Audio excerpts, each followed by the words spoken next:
بلال صاحب از قلم شکیل احمد چوہان۔ یہ نانو میں آپ کے لیے لایا تھا اور یہ باجی غفورہ کو دے دیجیے گا۔ بلال نے گرم شال نانو کو پیش کی۔ یہ تو بڑی اچھی ہے، کہاں سے لی؟ نانو شال کو دیکھتے ہوئے بول رہی تھی، کوئٹہ سے منگوائی ہے۔ بلال بتا رہا تھا، وہاں کس سے؟ حیرت سے پوچھا نانو نے۔ دروازے پر دستک ہوئی، آ جاؤ۔ بلال بولا، بیگم صاحبہ آپ کا دودھ۔ باجی غفورہ دودھ کا مگ ٹرے میں رکھے ہوئے کھڑی تھی۔ یہ آپ کے لیے باجی غفورہ؟ ہاں آپ کے لیے۔ بلال نے حیرت میں ڈوبی باجی غفورہ کو بتایا، مگر بلال بیٹا، ابھی عید پر تو تم نے کپڑے لے کر دیے تھے۔ کوئی بات نہیں، آپ رکھ لو۔ وہ بیٹا میرے نواسے کو تم نے اپنے اسکول میں داخلہ دے کر بڑا احسان کیا مجھ بیوہ پر۔ وہ لائق بچہ ہے، انشاءاللہ پڑھ جائے گا، پھر آپ کے حالات ٹھیک ہو جائیں گے۔ یہ جنجوا صاحب کے کسی دوست کے بھائی کی دکان ہے کوئٹہ میں، وہاں سے منگوائی ہے۔ اچھا نانو اجازت دیں، مجھے اسکول سے دیر ہو رہی ہے۔ بلال نے جانے سے پہلے نانو سے پیار لیا اور وہاں سے چلا گیا۔ میں واری میں صدقے، اللہ کی قسم بیگم صاحبہ، اللہ مجھے ایک ایسا پتر دے دیتا ان 3 مسٹنڈوں سے۔ باجی غفورہ بلال کے جانے کے بعد بولی، نہ غفورہ، ایسی باتیں نہیں کرتے، دعا کر اللہ تیرے بیٹوں کو ہدایت دے۔ جہاں آرا نے سمجھایا۔ فون پر رنگ ہوتی ہے، بلال فون ریسیو کرتا ہے۔ کہاں ہو؟ توشی فون کی دوسری طرف سے بولی، آفس میں۔ بلال نے جواب دیا، کب تک آؤ گے؟ اسی وقت۔ خیریت ہے؟ ایک دو کام ہے اور ایک گلہ بھی، تم آتے ہو تو پھر بات ہوتی ہے۔ Okay bye, take care. Toshi نے فون بند کر دیا۔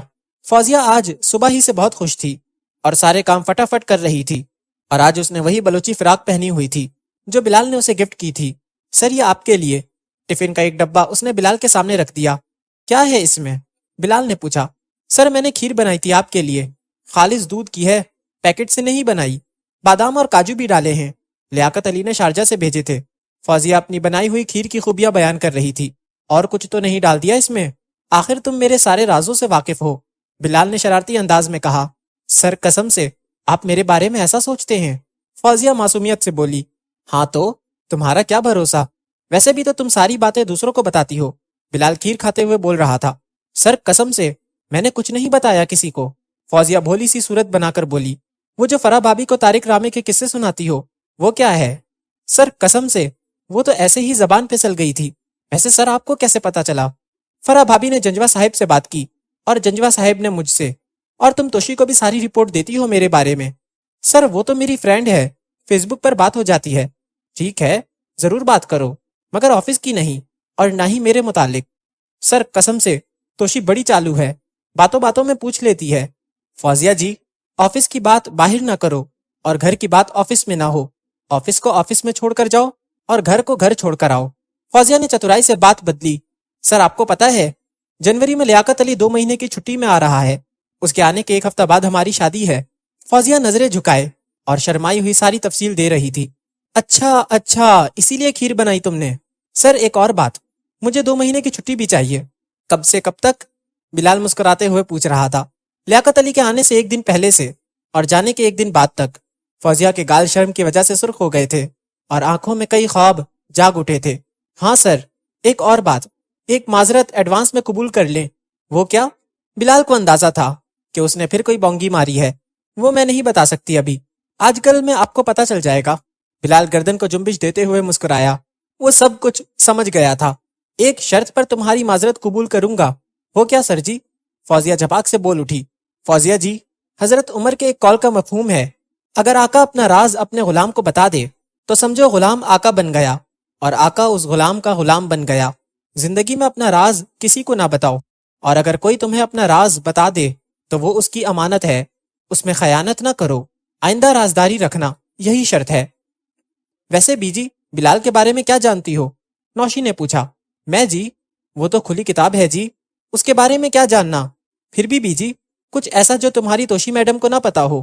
نوشی بیٹی، میں اپنے بچوں کو اتنا نہیں جانتی جتنا آپ سب لوگوں کو جانتی ہوں۔ کنواری تھی جب میری ماں مجھے لے کر آئی تھی، بڑے چودھری صاحب نے دیکھا تو آپ کے ڈیڈی کو بلایا اور کہا، جس طرح جمیلہ میری بیٹی ہے اسی طرح یہ بھی، بہن کا خیال رکھنا۔ بڑے سیانے تھے آپ کے دادا، چور کو چوکیدار بنا دیتے تھے۔ چور کو چوکیدار؟ نوشی نے تجسس سے الفاظ دہرائے۔ بیٹا بھی آپ کو سمجھ نہیں آئے گی۔ بی جی نے اپنی بات کی وضاحت کی۔ تمہارے ساتھ مسئلہ کیا ہے؟ تم آج پھر گھر پر ہو؟ ناہید نے سرزنش کرتے ہوئے کہا، جو کہ سیلابی ریلے کی طرح اندر داخل ہوئی تھی۔ تم جاؤ اور میرے لیے چائے لاؤ۔